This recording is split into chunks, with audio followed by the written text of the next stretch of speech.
Much of the discourse that I've noticed tends to revolve around economic and workforce development.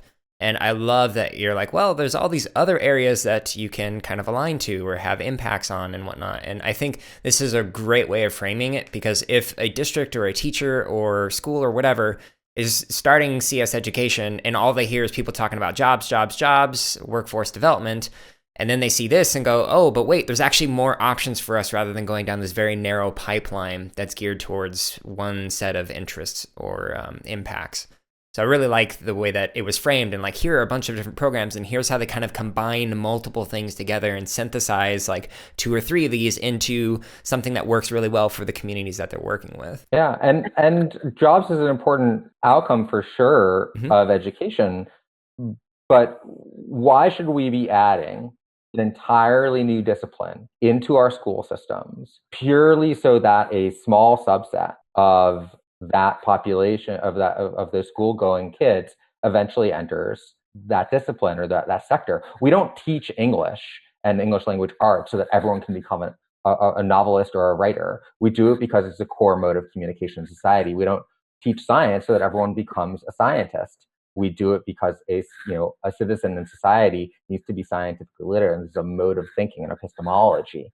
And similarly, if we think about computer science as being something that we believe every kid should have, it's not so that they should all be entering these tech jobs or CS jobs, but so that they can operate in the world more broadly. What's a good reason to actually have CSB for everyone? We don't think that jobs is a sufficient reason to have a for all. At least I don't. Yeah.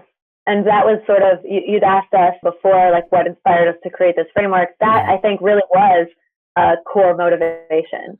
We were watching the media, we were watching the news as mayors and governors and senators talked about CSforALL as President Obama announced it at the State of the Union at the time. And we thought to ourselves about our experiences as educators in New York City's vibrant digital media spaces, and thought we have to amplify this conversation. So that was sort of a core motivation. I'd written a course paper on it in my very first year as a doctoral student. Rafi and Dixie read it and were like, we're on board. We want to work on this with you.